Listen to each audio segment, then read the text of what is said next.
Okay, so today we're going to be discussing accounts receivable. Again, we're just going through the trial balance, right, and talking about now the details of each financial statement line item and the different accounting methods for each of these line items.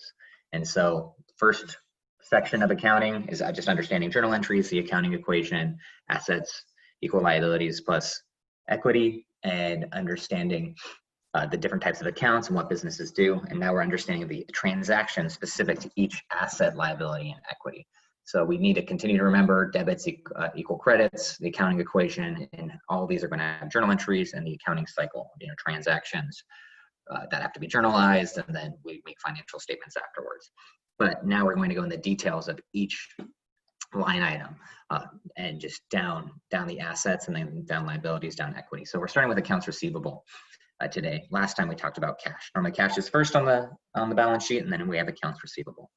So accounts receivable, don't worry about this. I'm just keeping these slides so that you can practice. So try to practice these questions. If you're struggling with the answers, they're either online or you could just reach out to me.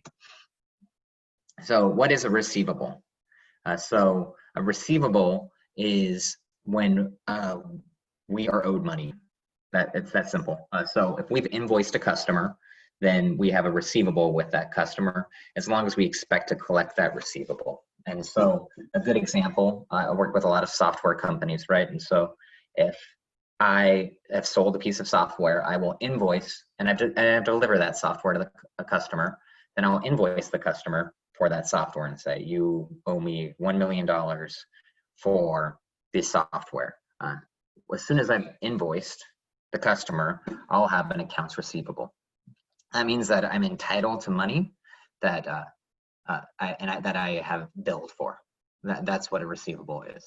And so normally when we debit, well, since it's an asset, it's going to have a debit normal balance. And when we debit accounts receivable, we're normally talking about crediting sales here. So if I'm a service business, and I performed a service for you, I will debit accounts receivable once I've invoiced you and credit sales. If I haven't performed the service or I haven't earned it yet, we can also credit deferred revenue, the liability, because it's unearned, but we still have a right to bill. So let's see, valuing accounts receivable. So the issues with accounts receivable, right, that I want everyone to be aware of here is, how do we actually determine that the accounts receivable is collectible? That's the issue. So I'm saying that, let's say I performed a service for you, or I'm going to perform a service, and I give you an invoice with net 30 terms, which we've discussed before. Hey, you're gonna pay me within the next 30 days $1 million for all the services I performed. Well, when economic times are rough, or sometimes when customers don't like the service, they may decide not to pay you. And that would be deemed uncollectible. Well, we know that based on our accounting principle, we always have to value our assets for what we expect to collect. So that's called a collectibility. And so we have to value our accounts receivable based on what we expect to collect. So it wouldn't be appropriate if I bill my friend $1 million and I know he has no money. It wouldn't be appropriate for me to put that accounts receivable on my books because I'm not expecting to collect it.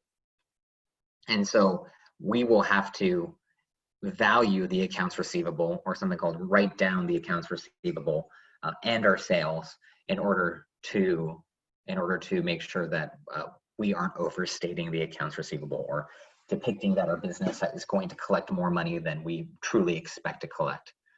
So this is a good example of how large receivables can be. Most of the companies you're going to work with have significant receivables because they allow deferred billing terms, where we say, if you're working with any business, so B2B, business to business sales, you have deferred credit terms or deferred payment terms. So you're going to have some kind of accounts receivable. Businesses normally don't expect just to collect cash. They give them, they'll sell on receivables. And so how do companies protect themselves against this risk?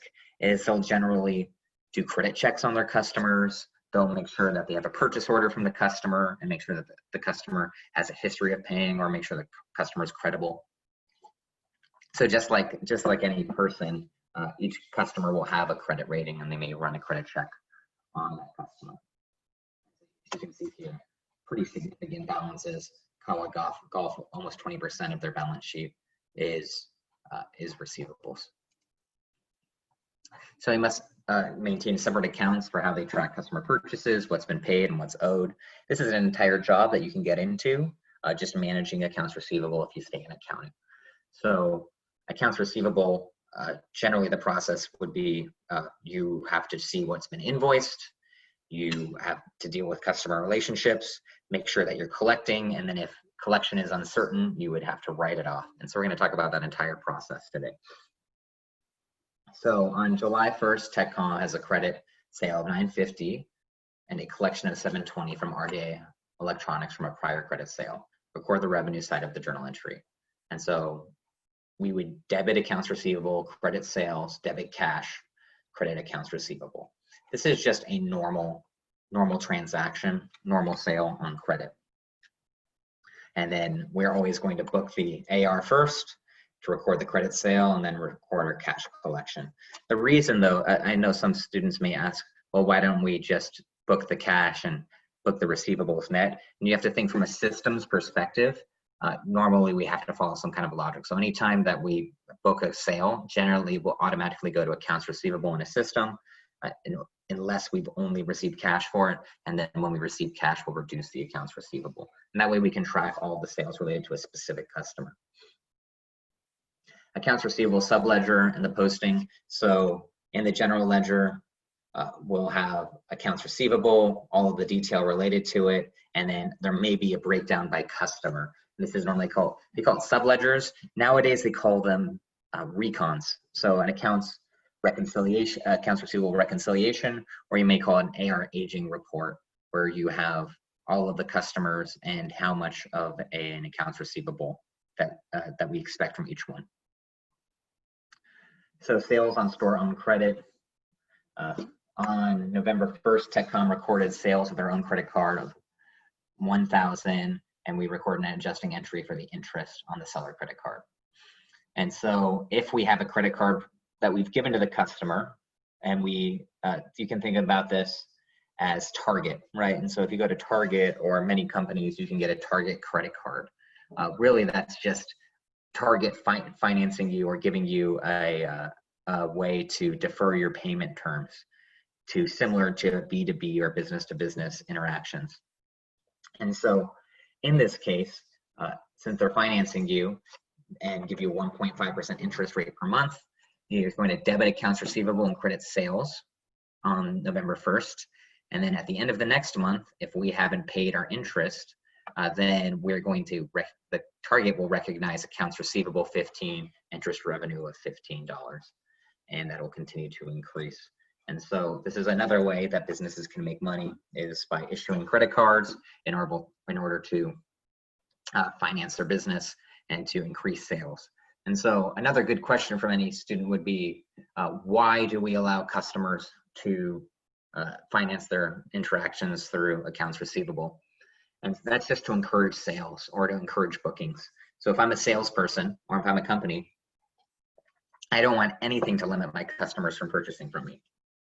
But I would be concerned with giving products away to customers who may not pay their debts in the future, which is why we generally run credit checks if we're going to offer a credit card.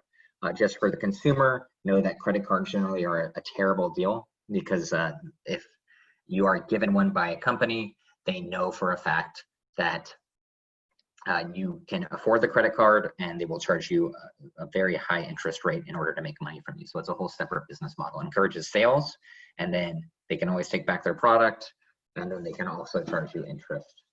So generally, credit should be used very wisely or not at all, unless you understand your financial position and to pay off your credit every month. So this is the concept from an accounts receivable perspective from store-owned credit card. These shouldn't be confused. Try not to confuse them with credit card sales. Credit card sales are a little different. Advantages of allowing customers to use bank credit cards We know, just like I mentioned, customers' credit is evaluated by the credit card user, so we have some kind of assurance that the credit card user is going to pay their debts. The risk of extending credit is actually to the credit card. So if Target, for example, has their own credit card, but let's say instead of us being Target and having our own credit card, we decided that we didn't want to take the risk of issuing credit, but instead we'll accept Visa or Amex or all separate credit cards. Normally, separate credit card companies like Visa will charge a percentage of every transaction, but if someone does something, if someone isn't able to pay on their credit card, Visa will compensate the company. So Visa still owes the money to the company, and then the person who defaults on their debt owes Visa. So Visa holds the risk. So the risk of extending credit are transferred to the credit card issuer, like Visa, rather than it being on the business. So it's a way for the company to collect cash quickly from a company such as Visa without being concerned that they have credit risk of the customer. It allows sales to increase because customers have more cash or available money to spend using the Visa card's credit, and cash collections are quicker because Visa is not going to go bankrupt, or that's the assumption. Bank credit card sales, what's the disadvantage is transaction fees. So they can be 1% to 5% of credit card sale. So if you've ever been to a restaurant, or there's many restaurants who don't take credit cards, generally it's because they don't want to pay this fee, the 1 to 5% credit fee. I think that one of the advantages that we discussed before that isn't listed here is that it's a lot easier to have controls over credit sales than cash sales, and ultimately it's highly recommended nowadays to have some kind of credit card system in place, even if you have to raise your prices slightly just because it reduces theft.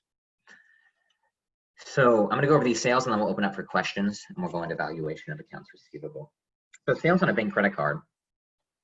On July 15th, we have credit card sales related to a bank credit card that has a 4% fee. So let's say Visa. What is the entry? So in this case, since it's no longer our credit card, it's not the Target credit card, it's a bank credit card or an issuer credit card, we're going to have a credit expense for the fee, the 4% fee, and then we have our sale of 100. So the sale never changes. We have cash, which is 96, and a credit card expense of 4. We omit the entry for debit cost of sales and credit merchandise inventory to focus on the credit card expense. So the credit card expense itself will then be a reduction to your revenue. It's going to be a contra revenue account. So to reiterate, right? Again, so far we've talked about accounts receivable. We've talked about what the different types, why we would have accounts receivable, and the different ways we can do it. We can have accounts receivable through sales on credit, where we just invoice a customer and say they can pay us in the future, which was this TechCom example. Then we can have our sales on store-owned credit. That was our example with Target. If Target issues a credit card that they own, they can collect interest revenue on it, but the risk there is that they are taking the credit risk. Or we can have a bank credit card. So the bank credit card, the advantage is we don't have credit risk anymore, but we have to pay a fee to the credit card company. And then you will be required to know these different transactions and the journal entries related to them. So this is just the initial recognition of accounts receivable. So for every transaction, we have a few different types, different parts of the transaction, right? We have the initial recognition, which we've just discussed. We have subsequent recognition, which is going to be the valuation for accounts receivable, which we'll discuss next. And then finally, we have derecognition, where if, let's say, we are assured that we can no longer collect on the accounts receivable, then we'll have to write it off the books. So we'll go over all 3 of those today, and every time we're going through the trial balance, we'll just be going through those steps. What's the initial recognition once the transaction occurs? Is there any subsequent recognition, either for valuation or for activities occurring? And then is there any derecognition because we have to remove the asset or liability or equity from the books? I'm going to stop sharing the screen and open it up for questions. Oops. Stop sharing. Okay, anyone have any questions so far? Is this making sense?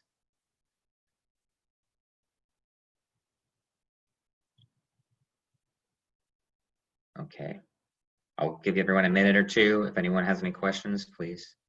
Okay. Awesome. And is this medium still working? Well, everyone's hearing clearly. Okay, great. Awesome. Thank you everybody for cooperating. Then I'm just going to keep going forward with the slides. So great. Screen 2. And so valuing accounts receivable. We talked about the initial recognition, right? How there's different transactions for accounts receivable. Different ways we can finance our business through accounts receivable. Invoicing, credit cards that we own, credit cards that issuers own like Visa. So the question is then, how do we value it? Do we know that all customers are going to pay their bills on time? Some won't and some will. Do customers never pay their bills on time? Why or why not? And so let's understand that payment is an entire strategy. So you can go into an accounting department for a company and be in their treasury department. And the entire job of the treasury department is to maximize cash flows for the company. And so many companies I know have the strategy of paying as late as possible without offending their customers, just so that they can maximize their cash flow. And so you can imagine that upsets some customers, but it's a strategy. So some customers try to pay their bills late in order to be able to have more cash on hand at all times. Sometimes customers pay their bills on time because they want to have a strong relationship with the vendor. So a good example, as a consultant, generally, we would expect that people would pay us on time because we work with them pretty closely. But if you're working with a software company, it's very common to pay them late because you've already received the goods and you may only be purchasing every so often. And so something to be very, if you ever heard in the news related to, I'm not trying to be political here, but related to some of Trump's business practices where he deferred invoicing, not taking a political stance there, it's just because everyone knows about it. It's just his strategy that comes from this accounts receivable strategy where he was trying to defer payments to maximize his cash flow. That's at least the thought of it, and I think the most familiar everyone is with that example. So, but because some customers don't pay their bills or pay late or try to reduce their bills, we have to value the accounts receivable. Some customers may not be able to pay on their account. Sometimes there's economic situations like what's happening now. Many of my clients right now are having late payments because cash flows are unpredictable. So if we know that there's going to be issues with collectability, no matter what, I tell every one of my clients, small and big, if a customer doesn't pay, if you have one of your customers not paying, that's actually a good thing because many clients have a large majority of clients not paying or not paying the full amount. So if you know the customers that aren't paying off the top of your head, then you're in a pretty good position. It's very common to expect 1 or 2% of your sales to be uncollectible, and you have to build it into your pricing for your products and for managing your business. So there's really 2 methods of accounting for this bad debt and estimating. There's the direct write-off method and allowance method. Both are acceptable by GAAP. We don't have the handouts, just be using your homework. But the direct write-off method versus the allowance method. Direct write-off. So direct write-off, as soon as we deem something is uncollectible, we're going to write it off from AR. And so we reduce accounts receivable and increase our bad debt expense. The issue with this is it doesn't really match the timing principle.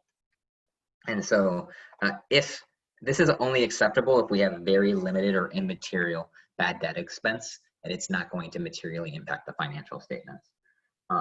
But generally the best method is the allowance method. So the thought there is if I only write off my accounts receivable when I know that it's going to occur, I could mess with the timing of my revenue recognition. So I could, or my expense recognition.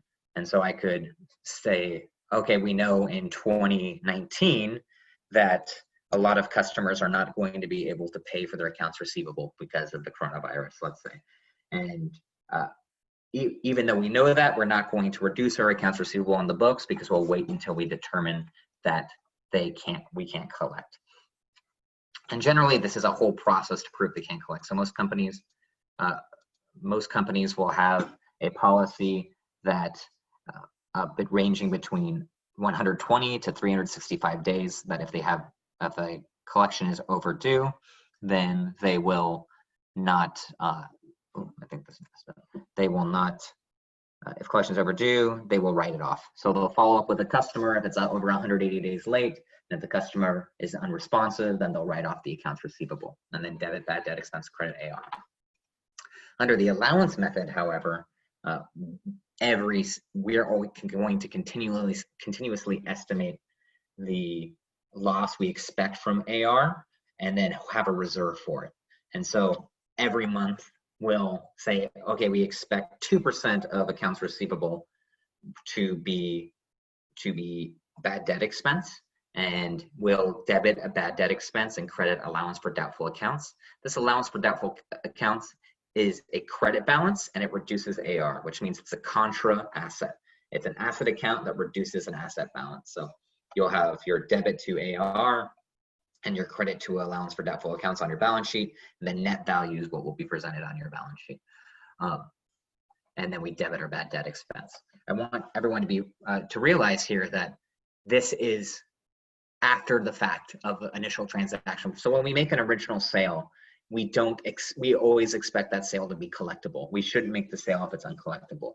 If the revenue related to that sale is uncollectible, we shouldn't be recognizing that revenue, as that's part of the revenue recognition criteria. This is only after the fact. So this economic environment's a great case where coronavirus may put some restaurants out of business, unfortunately. And if we've done business with those restaurants, we now would have an estimate for the bad debt expense.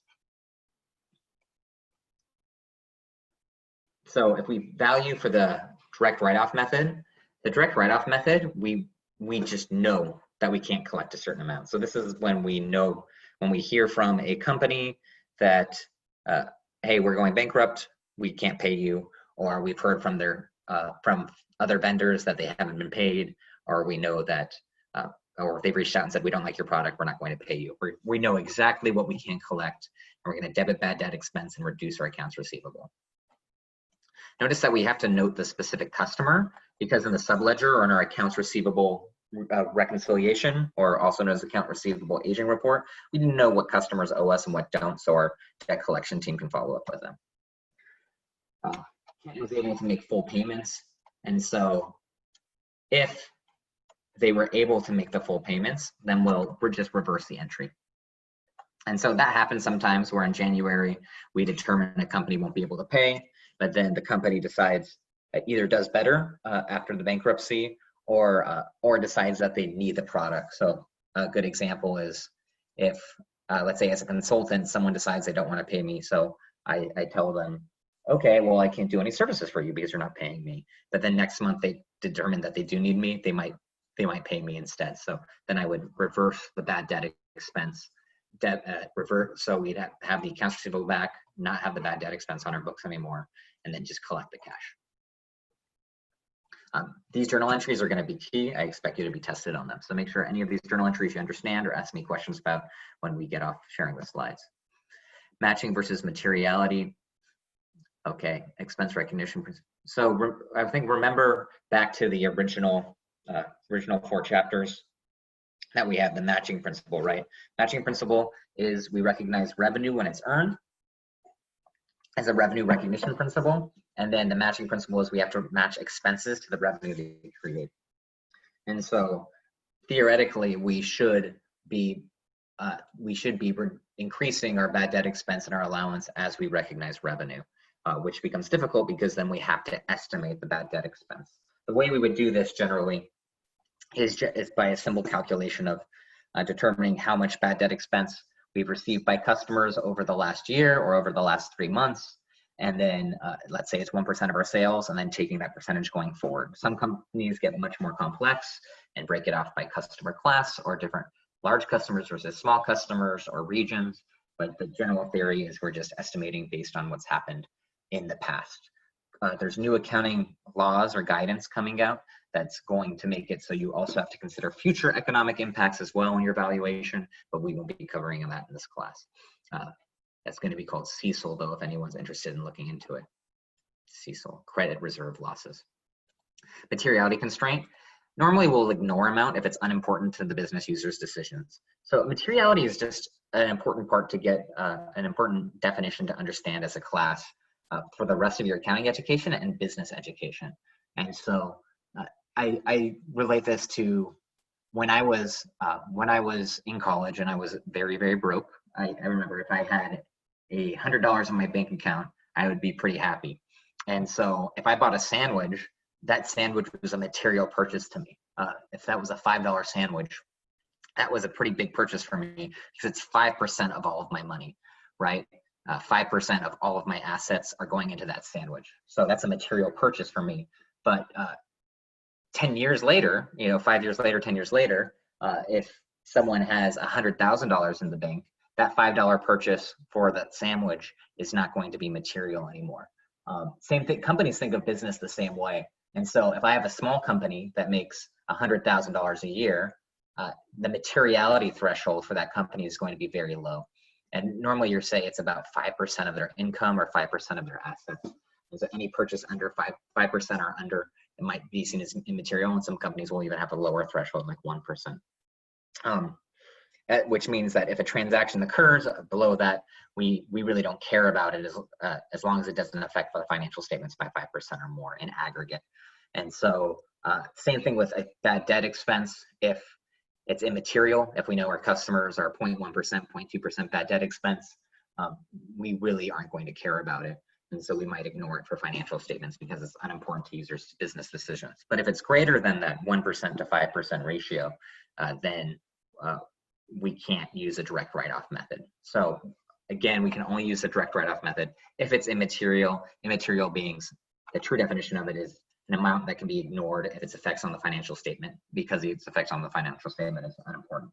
If it is material, so we're saying greater than that 1%, where it would influence someone who is interested in purchasing the business, then we need to disclose it and do the allowance for doubtful accounts method, or the matching method over here. So allowance method versus the direct write-off method.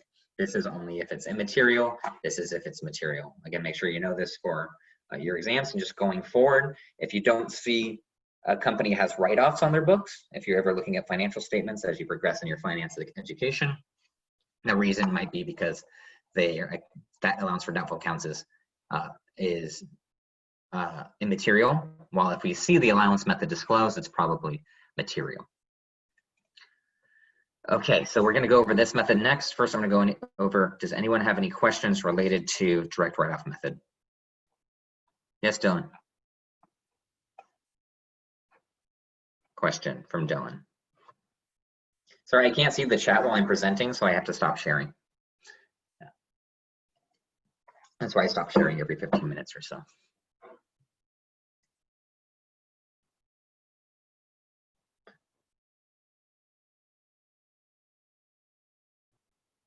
So I'll start with Dylan. So the normal balance. So the normal balance for accounts receivable is a debit, and the normal balance for allowance for doubtful accounts is a credit.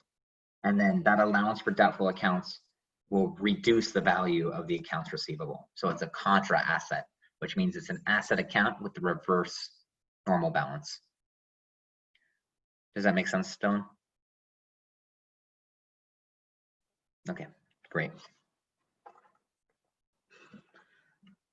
And then Zanra, what's the question there?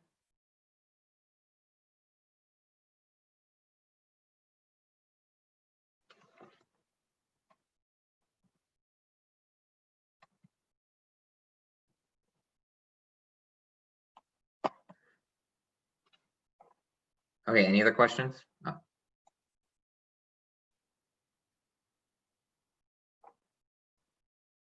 Well, so now there's two methods, right? There's the direct write-off method, and then there's the allowance for doubtful accounts method. If there's no material write-offs for the balance, for the account, for the difference in methods, then you can use the direct write-off method. But if there is a material difference, then you have to use the allowance for doubtful account methods. Generally, if the way we would determine this is if we have a material amount of write-offs, then we would use the allowance for doubtful account method and estimate in order to satisfy the matching principle. if we are using the direct write-off method, doesn't satisfy the matching principle, but it's allowed if it is immaterial. So let's say I have a business of 10 million that makes $10 million in sales. If I only have $100 or $1,000 in write-offs in a year, investors aren't going to really care. So I don't need to disclose that information. I can use a direct write-off method and not have to build this estimate into my system or accounting processes. But if I am, if I have a $10 million business, the same business, but I have $1 million in write-offs, investors are going to wonder why and need to know exactly how much those write-offs are occurring, why they're occurring, how they're occurring, which customers are subject to the write-offs. And so you'll need more disclosures related to those write-offs so customers can understand. Investors can understand why they're selling write-offs. And it could be part of the business model, right? It could be part of a company's business model to overbill and to bring on a lot of customers, even if they don't expect customers to pay, because their product might be very low cost, which is similar in the software industry, right? Where after you develop a piece of software, you don't have any future costs really related to it other than maybe some customer support. And so we could sell it to anyone, even customers with collection risk, in hope that they'll pay. And even if they don't pay, it's not really a loss to us because there's no cost to the good. And so in those cases, we want to disclose our allowance for doubtful accounts. Does that make sense?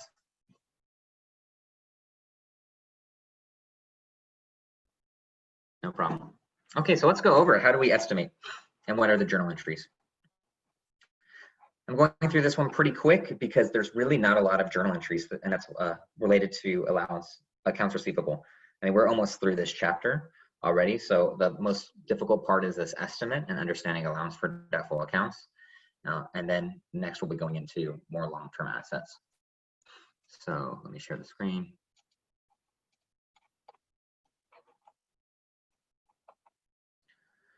Okay, sharing the screen. So allowance for doubtful accounts. Whenever I say handout, just refer to your book, please. Allowance method, at the end of each period, we're going to estimate the total bad debt expense. Two advantages, as we've mentioned, is you record the estimated bad debt expense in the period when the sales are recorded and reports accounts receivable on the balance sheet at the estimated amount of the cash to be collected. So we're accurately reporting the information at the time that it occurred. Allowance method, recording bad debts expense. And so let's say that we have a credit sale of $300,000 during our first year of operations, and then at the end of the first year, we have $20,000 of credits sales remaining uncollected. Based on our experience with similar businesses, we assume that $1,500 is going to be uncollectible. This estimate, you're not going to have to determine. We might say 1% of the balance is uncollectible or 0.5%, so you may have to calculate that. But the estimate itself, you won't have to calculate in this class. You may have to calculate it in more advanced accounting classes, and definitely have to calculate it in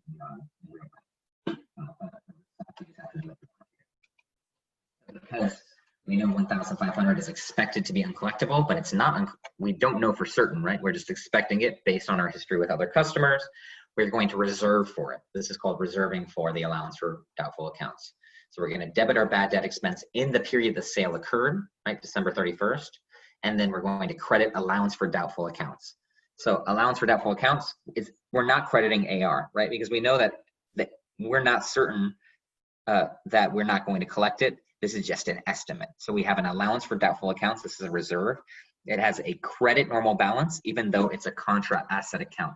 So it's going to be attached to the accounts receivable and reduce it. So we can see here, accounts receivable has a debit balance, allowance for doubtful accounts has a credit balance, and they're going to be netted against each other, which means 20,000 minus 1,500 is going to be the net balance of accounts receivable, which is going to be the 18,500.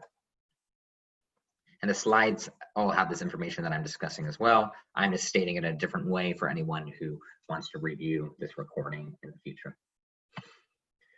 Balance sheet presentation is exactly what we just discussed, right? 300,000 sales at the end of the first year, 20,000 remain uncollected. Based on the estimate of similar business, 1,500 for the specific sale is expected to be uncollected. So current assets, we have accounts receivable, 20,000. That's the 20,000 credit sales that aren't collected. We expect 1,500 of it will remain uncollected. And so our difference is going to be our balance of accounts receivable, our net balance. So on the financial statements, we'll have a disclosure that says accounts receivable net of doubtful accounts of 18,500. This is what it will look like. The accounts receivable disclosure will look like on a financial statement if you see it. If they don't have significant or material doubtful accounts, then they'll not disclose this information. But generally, you see most companies that are large will have some kind of doubtful, some kind of write-off. You'd expect. The times that we won't have write-offs is when we have predominantly credit card sales, because then we know that. So if you see consumer business, you won't see this because the allowance for doubtful accounts, because generally customers are paying with credit card, and then there's really no risk because Visa holds all the credit risk, or the credit card company, Amex. Balance sheet presentation, right? Accounts receivable, note net, accounts and notes receivable net, and this is what it looked like on the financial statements. So on Pepsi, it's when it says accounts receivable net, we know that there's allowance for doubtful accounts in it. So then the question is, so again, I want to always be thinking about the process of accounting. It's very logical, right? It's very rule-based. So we had our initial entry, right? We debit accounts receivable, credit sales. Then we have to assume the valuation, the subsequent recognition of that entry, which is here. We're estimating how much we don't expect to collect, and we're developing our allowance. So what's the final piece of that? We call it derecognition of the asset. So derecognition is here, writing off the bad debt. So now we've determined that $520 of the account is uncollectible. So we reached out to the customer, and the customer's told us they're not going to pay us the $520, but the customer has gone bankrupt. So in this case, we are going to debit our allowance for doubtful accounts and credit our accounts receivable. The net impact here is going to be nothing on net AR. All this is going to be doing is going to be truing up our true accounts receivable versus our allowance for doubtful accounts. Our allowance for doubtful accounts tracks the estimate. The accounts receivable is the actual. So actual versus estimate. So allowance for doubtful accounts, again, has a credit balance as a contra asset, meaning it reduces the asset it's tied to on the balance sheet. And accounts receivable is an asset with a debit normal balance. So by doing this journal entry, we're decreasing our allowance for doubtful accounts. We're decreasing the reserve of the doubtful accounts, allowance for doubtful accounts, and we're decreasing the accounts receivable itself to have a net impact of 0. And so the write-off does not affect the realizable value of the accounts receivable. So the realizable value, when we say this word, that's what I'm just talking about, the net value. This is what we expect to realize. So showing here before write-off, after write-off, we're going to have the exact same value. This may be a question, right? I think would be a useful question on the exam. So be wary, there's really no net impact that's different. Just after the write-off, we have less of an allowance and less of an accounts receivable. Recovering a bad debt. So then again, after we derecognized it, sometimes we may recover it. And so in this case, different from the direct write-off method, if we've recovered the bad debt, we have to reestablish the allowance for doubtful accounts, because we still have that estimate of all of our sales that have an allowance for doubtful accounts. And then we debit our accounts receivable. So this is just reversing our derecognition, right? So we saw here, this is a journal entry we did. We made a mistake. We actually are able to collect. So we just switch this. Whenever we switch the accounts, it's called reversing the entry.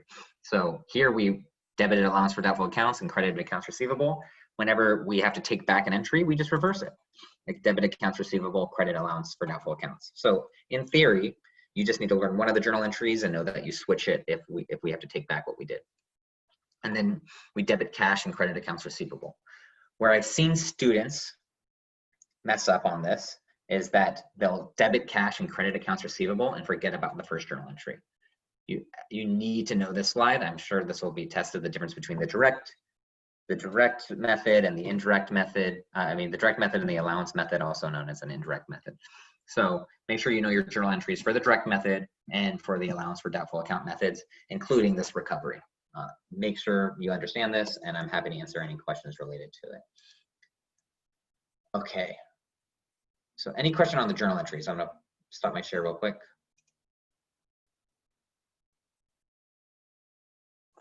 Any questions?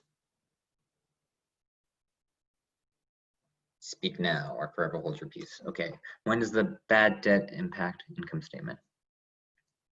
Okay, so yeah, bad debt impacts the income statement. Great question to know. It impacts it on the day that we recognize the bad debt. And so that's not going to decrease revenue. It's not net of revenue. It's just going to be in other income and expenses. So it's an other expense. And so that's going to increase it the day that we recognize the sale. And that's the point of the allowance for doubtful account method.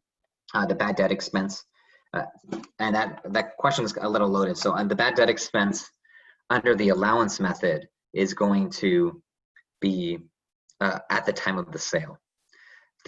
Under the direct method, it's going to be at the time of write-off. And that's why GAAP prefers or requires, if you have material write-offs, for bad debt expense, for us to use the allowance for doubtful account method, because bad debt expense theoretically should match the revenue that was generated. The revenue that was generated is the sale. So the bad debt expense should be on the day of the sale. But if it's immaterial, using the direct method, we'll just do it on the day of write-off, if that makes sense. So the quick answer, direct write-off method is the day of write-off. Under the allowance method, it's the day of sale. Good question. Okay, that's fair. So next, what people should be asking is, okay, then how do we estimate? How do we estimate the allowance method? And so, or apply it. And so a retailer applies the allowance method. We estimate 3,000 accounts receivable are uncertain. We determine we cannot collect 400. These are just transactions. I'm going to walk you through it pretty quickly so you can rewatch this video to make sure you can follow it when you want to redo it yourself. And then ZZ company unexpectedly pays its account in full, which records its recovery of this bad debt. So journal entries here, right? We estimate 3,000 under the allowance for doubtful accounts method. Allowance debit bad debt expense 3,000. Credit allowance for doubtful accounts 3,000. That's this piece. 3,000 of its accounts receivable are uncollectible. Debit bad debt, credit the contra asset. Then we say allowance for doubtful accounts. We're saying 400. We know we cannot collect it, right? The 400. So debit the allowance for doubtful accounts and credit the accounts receivable because we're writing it off. We expect we can't collect it. But then we determine that we can collect it in the future. The final journal entry, we reverse this 214 entry. So debit the accounts receivable, credit the allowance, and then we collect our cash. And so our allowance will still exist there. How do you know how to estimate the bad debt expense? How do you estimate the bad debt expense for the next year? Adjusting journal entry. So we'll go over estimating here. Ignore the handout, again, look at your book. There's two real methods of estimation. You might be expected to perform the calculations for this, but determining which estimate to be used will be part of the questions asked. So percentage of sales and accounts receivable method. There might be the percent of accounts receivable and aging of accounts receivable. So we're going to go under each of these methods on estimating your accounts receivable. Percent of sales method. So this one's the simplest. So really we have to think about it. What's the best way to determine how much of our sales are uncollectible? And there's a few ways we can think of, right? We can conclude that 2% of our sales, we know that 2% of our sales are not collected. That's one way.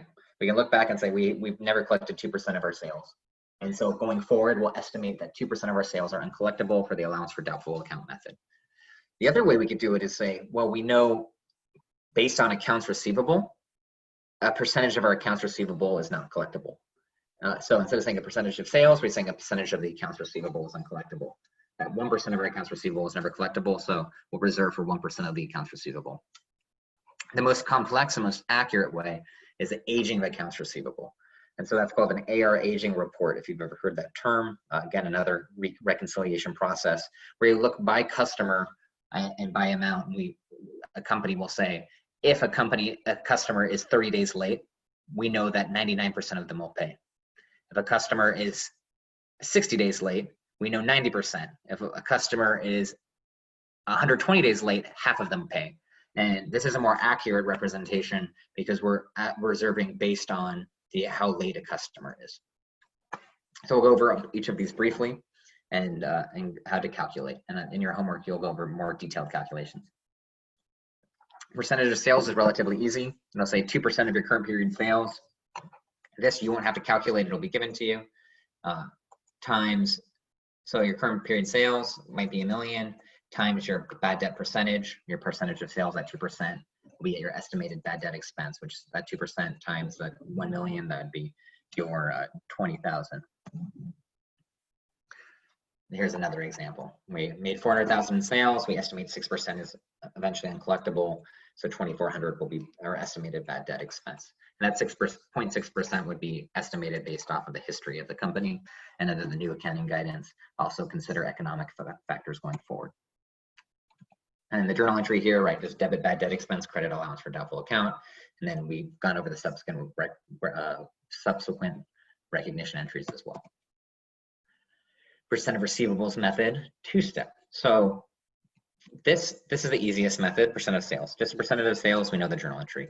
It gets a little more complex with accounts receivable because sales are recognized at a point in time, right? We've talked about anything on the income statement, is recognized over time, not at a point in time. So, but accounts receivable is recognized at a point in time where we evaluate on a specific day.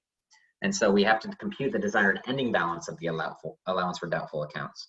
So there's 2 steps here. So we have to figure out the year-end accounts receivable balance.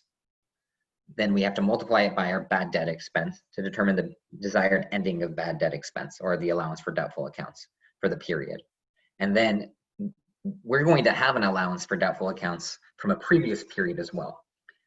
And so we're going to have to adjust that balance to the desired ending balance based on our monthly or yearly reserve. So we'll go over that calculation right now. So let's say Musicland has 50,000 bucks, and we know that in our accounts receivable, we know 5% is a doubtful account. We're reserving for 5%. That means $2,500 total should be our allowance for doubtful accounts. But in this case, we've already had 200 in our allowance for doubtful accounts account as of December 31st, 2017, because this is just reserved from previous AR. And so our ending balance, our original balance here, right, is allowance for doubtful accounts. We have 2,200. Our unadjusted balance is 200. And so to get it up to the 2,500 that we want, we would increase it by 2,300. And so we debit bad debt expense 2,300 and credit allowance for doubtful accounts 2,300. So this is a trick question, right? And I promise this will be on every multiple choice you have going forward for whenever you're tested on accounts receivable. Is you'll get an answer that says this exact same question and states, is 2,500 the correct answer? And you should say no, because we have a $200 credit, and so we have to take this 2,500 and reduce it by the 200 credit balance in the allowance for doubtful accounts. This fact pattern is just this piece right here, 200, 2,300, and the 2,500. We know the 200 is our beginning balance. We know the 2,500 is our ending balance. To get to the 2,300, we take the 2,500 minus the 200, we get the 2,300, and then make the journal entry. This detail up here isn't relevant. They're just saying that the balances for the doubtful accounts previously, in 2016, that had a starting balance of 2,200. They had this much of write-offs, which left an unadjusted balance of 200. And so here's another example of a problem. I'll go over it and then we go over any questions. So we have a desired ending balance, 100,000 in receivables with a desired ending balance of 4%. But we have an existing balance of 900 credit balance in the allowance for doubtful accounts. And so we know we want it to be 4,000, but we have only 900 in the allowance for doubtful accounts. So how do we make the adjustment? The adjustment is just going to be the difference, 3,100, right? And then we debit bad debt expense, credit allowance for doubtful accounts. So really not too complex. You just have to take the unadjusted balance and subtract it from what we want the ending balance to be. So there's 2 calculations here, right? The 100,000 times 4%, and then the 4,000 minus the 900 to get to our journal entry. There's some more exercises you can work on in the answers, which you're more than welcome to do on your own time. Let's see.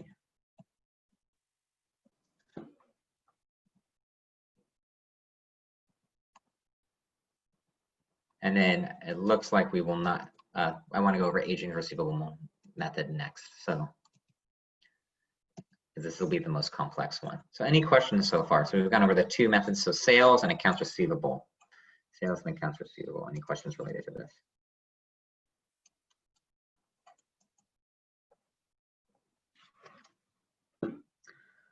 The three methods for reserving, right? We have the sales methods for reserving accounts receivable, and that's just a percentage of your sales. That's a one-step method. It's always going to be a percentage of your sales. Then we have the accounts receivable method, a percentage of accounts receivable. That's 2 steps where we have to determine what we want our ending balance of allowance for doubtful accounts to be and subtract out the beginning balance. Our last is going to be our aging of receivables method, the most complex calculation, but the most accurate. Any questions so far on the journal entries or the calculations?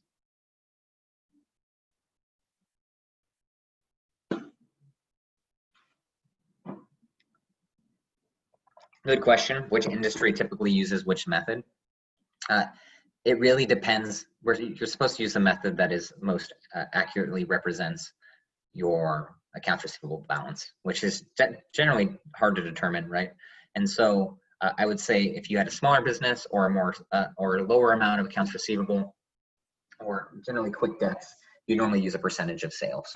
And so that might be a consumer business that has very minimal cash sales or sales that are on with net terms and has predominantly credit sales. I'd say the most common you'd see in larger consumer business companies like Costco, or I'd imagine Costco would use it, or Dole, or these larger companies, you generally see the accounts receivable aging method, which we're about to go over, because that's the most accurate method. So the larger the company is, the more likely they will be to use a more complex method like the aging of receivables method. If they have less receivables or if they have less complex credit terms, they'll generally go to the accounts receivable method. And I'd say the least common, least accurate is probably the sales method, but the sales method itself could be used effectively for smaller companies with very little credit sales. But most common are the accounts receivable and the accounts receivable aging. Make sense?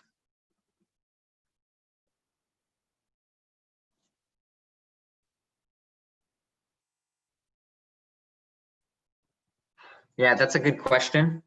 Can we switch accounting principles? And that's actually, unfortunately, it's a very complex question. You can't. In GAAP, if you change an accounting principle, you have to report the fact that you changed the accounting principle, and then the impact of that changed accounting principle for every financial statement presented. So you can't change principles. Once you elect a policy, if you change a principle, you have to disclose the fact that you are changing a principle, why you're changing it, and then adjust all of the previous financial statements you've made in order to consistently apply it. So you can have the consistency principle satisfied. Otherwise, if you had one principle for 2018 and another for 2019, you wouldn't have a consistent reporting for financial statement's sake. Does that make sense?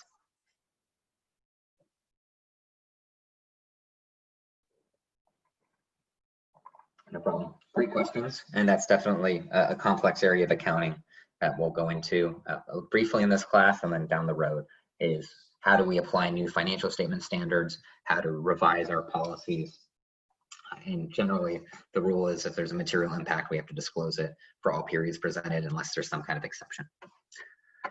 Okay, so we're going to go into account receivable aging, and then we're pretty much over on accounts receivable. So we breeze through that, and we'll try to go on a break, and then we'll spend an hour and 15 minutes or so on long-term assets and depreciation methods.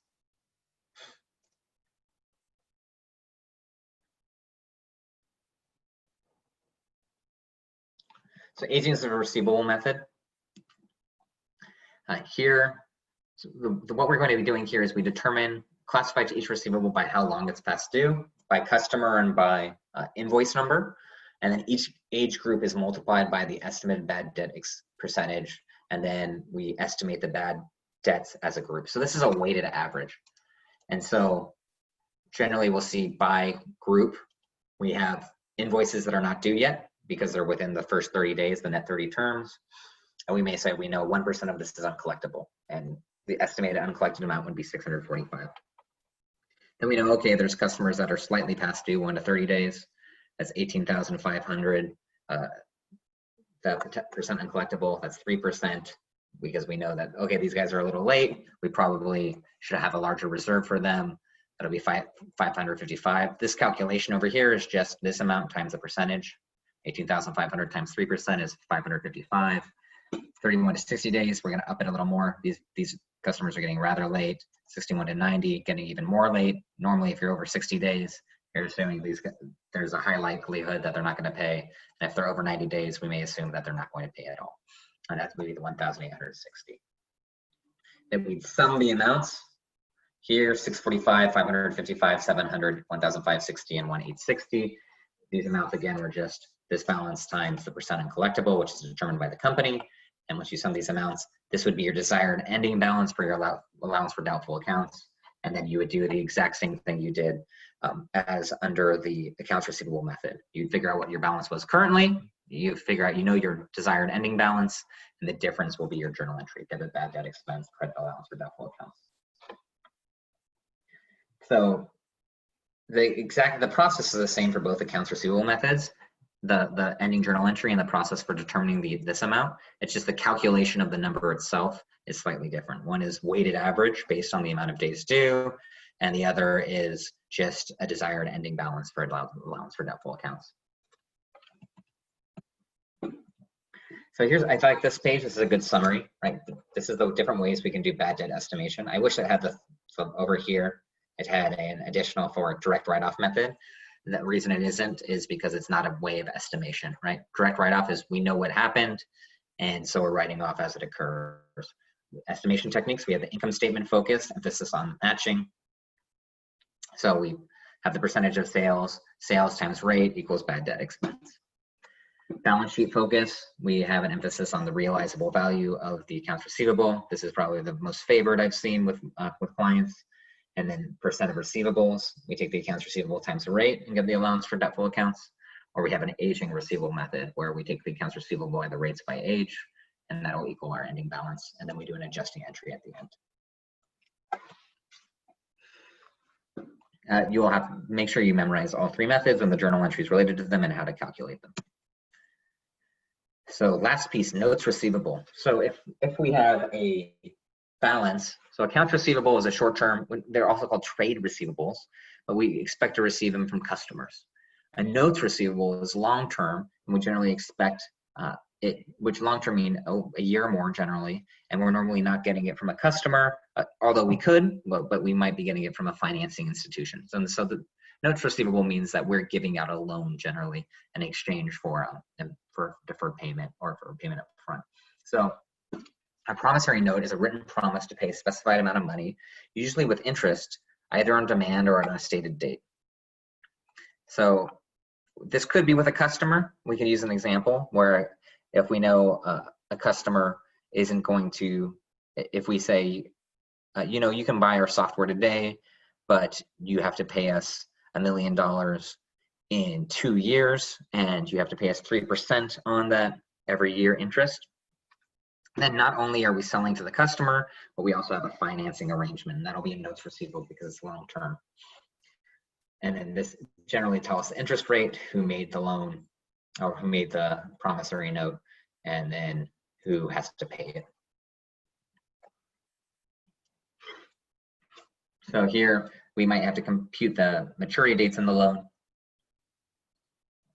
as a day on the note. The maturity date of a note is the day of the note. It must be repaid. So generally, I know most people may be thinking of leases, which we'll cover later, leasing transactions. But when we're talking about a note, generally there's one lump sum payment in the future. And so if I gave you a note payable, if I gave you a note, it'd be receivable for me, a payable for you. And if I gave you it and said, here's $100,000, you have to pay me next year plus 12% interest, you may need to calculate the amount of days that it's due. And that full amount when it comes due will be paid to me, you would owe it. So if we received a $1,000 note, 90 days, 12% promissory note as a result of the sale, here's a good example. We determine how many days period of the note is 90. We have days in July because we received it July 10th. There's 31 total minus the day that we issued it. That's 10 days. Days remaining in July is 21. add the day in August, add the days in September, days equal to 90 days, or maturity date, 8, add 8. So we know that the due date will be October 8th, and the periods of the note is 90 days. So you may be expected to calculate this, calculate the due date of the loan. This is how you would do it. And when we're saying calculate the due date, we're talking about October 8th. Be really careful with this. I've seen students accidentally subtracted by 9 by including the 10th day.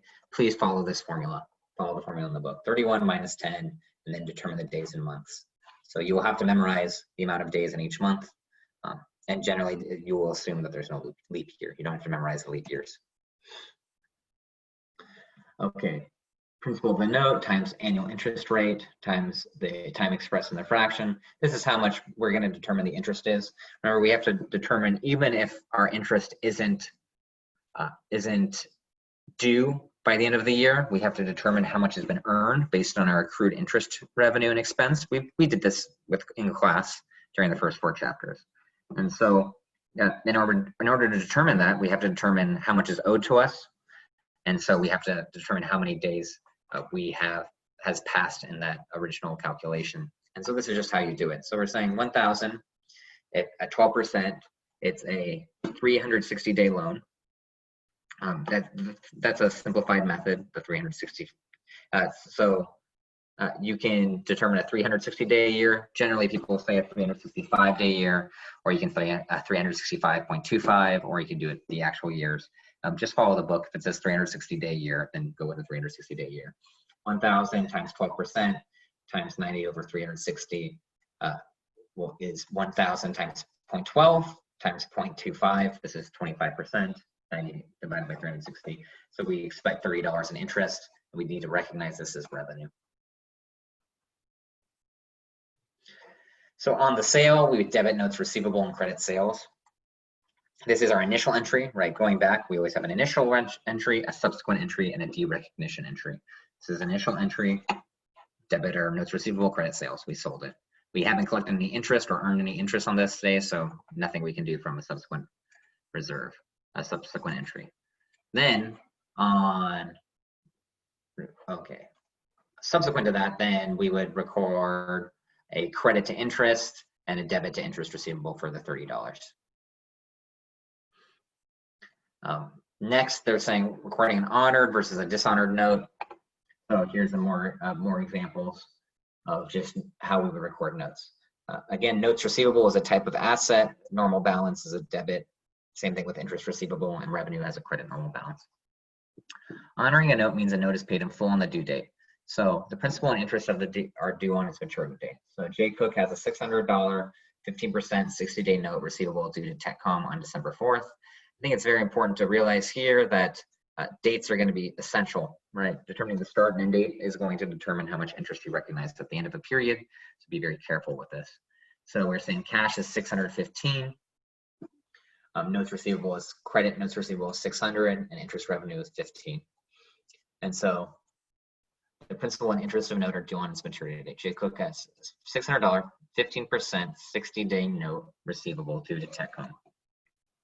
So what's confusing about this is, what does a $600, 15% 16-day note receivable mean? And so it means that the percentages here are always annual. Anytime you hear an interest rate, it's always annual. You're not allowed to have a month unless it's explicitly stated as a monthly interest rate. But generally in business, you're always going to have an annual interest rate, and you'll have to figure out the monthly interest rate yourself. And so the way that we calculate how much interest is owed on a 60-day note is we'll take the 60 days, divide it by the year of 360. That's how much interest shall be applied, is the 15% times the 60 divided by 360 times the 600. So we determine how much interest we need to collect. When it's honored, we collect the $15, we collect the notes receivable, and we'll collect the cash. And so we could change this up on your exam or in your homework. This could be 90 days, but we change this to 90. This calculation would just be 90 over 360. If we change this to 10%, this would just change to 10. We could change the dollar amount too. So don't get confused by it. Always know that the interest rate is an annual rate, and that the day note, this is just when it's due. So we can calculate how much we expect to collect. Well, sometimes we have the derecognition, right? Sometimes we can collect or we cannot collect. Hopefully, we have very few of these cases, but you'd be very surprised by how many companies don't collect.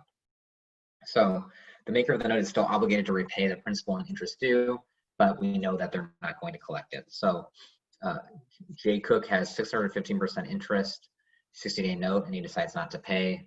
Accounts receivable, we'll change it to accounts receivable, interest revenue, notes receivable. Let's see what they're saying here. The maker note is still obligated to repay the principal and interest due. Yeah, so what we're saying here is that we still put in accounts receivable, he just hasn't paid. And so to derecognize the notes receivable, we'll credit the notes receivable, credit the interest revenue, and put it in accounts receivable.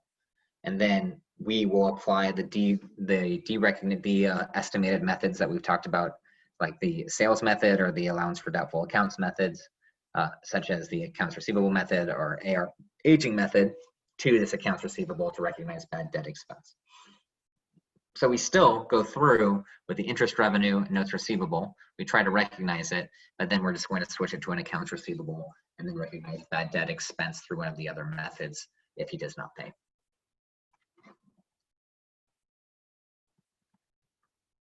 And then reporting accrued interest at period end.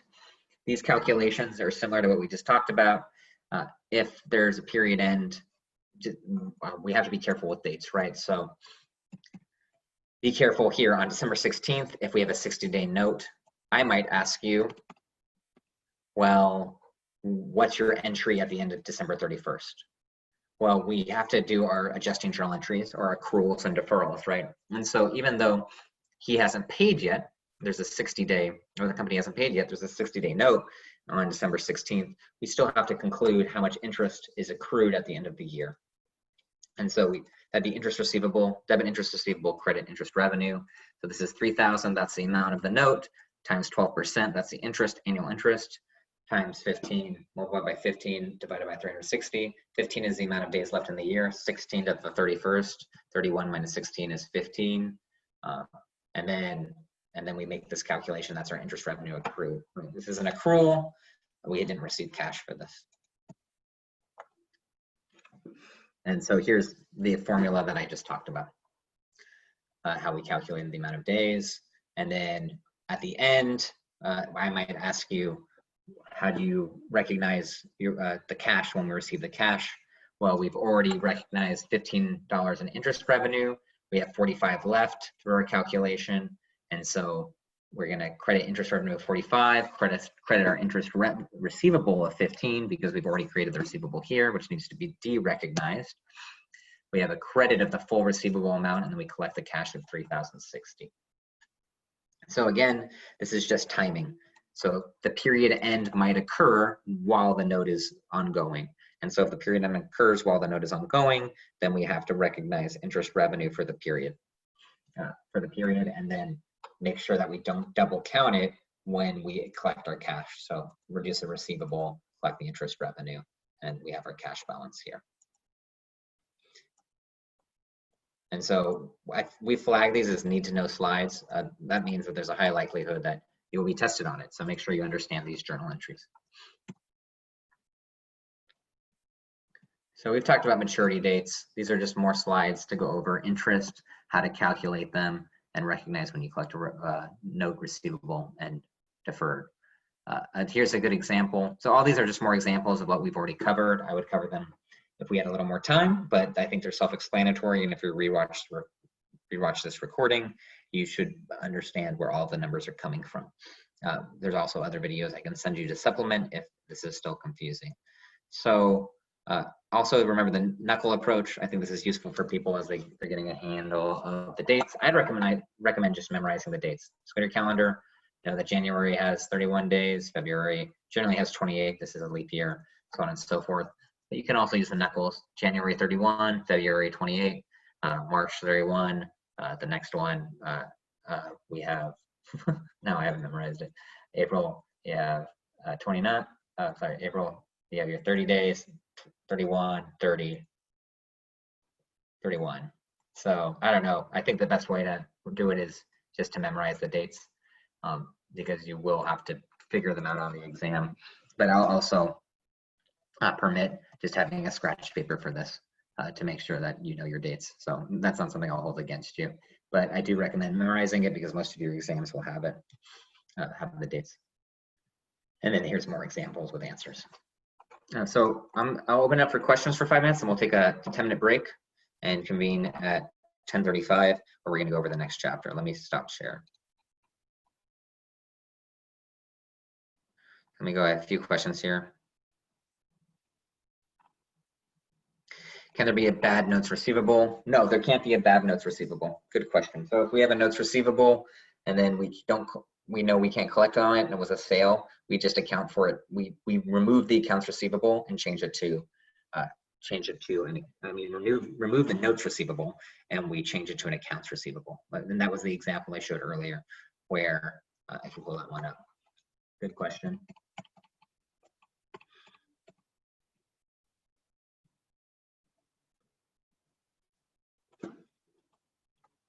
And so I'll share my screen really quick. And that's this example here, Sunil, is that we don't have a bad notes receivable for this situation. The maker of the note is still obligated to repay the principal and interest due. Jay Cook has $600, but he doesn't pay.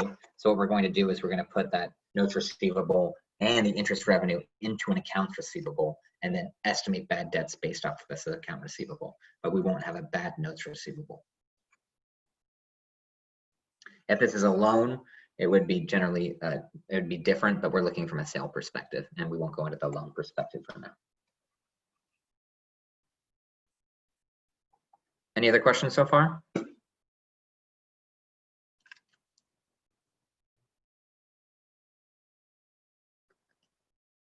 That's on the syllabus, right? So the syllabus has the chapters, but it will be 5 chapters, I believe. Chapter 5, chapter 6, 7, 8, and 9. And we're really covering assets in this, assets and some liabilities, I believe, but cash, accounts receivable, notes receivable, long-term assets, and then long-term assets like plant, property, and equipment. And then we'll be covering, I think, the beginning of liabilities. Any other questions so far? Okay, and then did anyone come in after 10:05? Please say you're here so I can note you as present.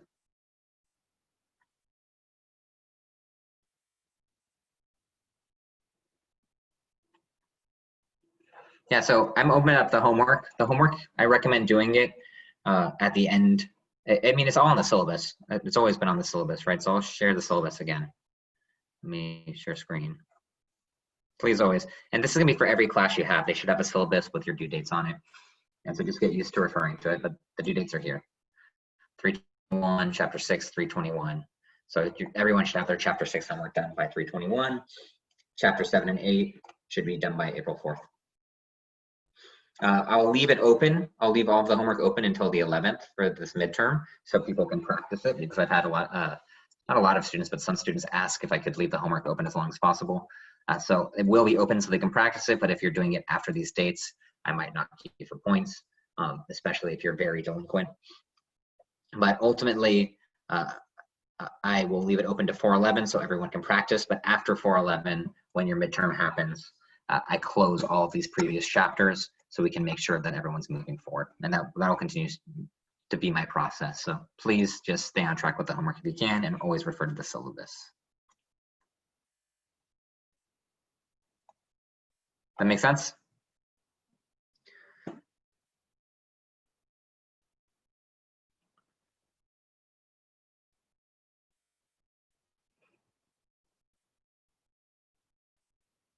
Great. And then I've had some student, I've had, I think 1 or 2 students say that, I just want to make sure everyone, when you're doing the homework, you have multiple chances, right? I set the policy that everyone gets at least 3 attempts on quizzes and homework. Is everyone seeing that still?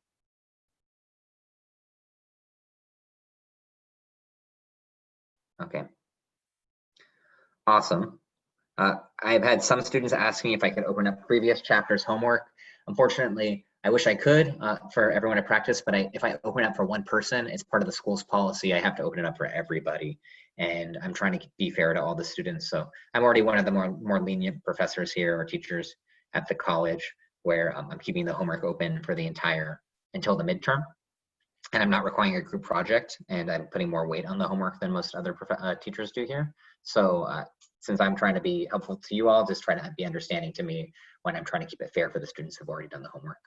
Otherwise, I'd be happy to give you additional resources. There's tons of resources outside of the homework that you can utilize. But I wish I could give it. I wish there was a way I could give you access so you could practice and also be fair to the other students. But this is a system limitation. Awesome. Thank you for understanding, everybody. Really appreciate it. Okay, so let's do a break. 10:35. I'll be back. I'm going to stop this recording, and so we'll have 2 recordings that I'll hopefully be able to send out. We'll see how this works, and hopefully you have a recording for this chapter, and then the next chapter is separate, so it's easier to navigate.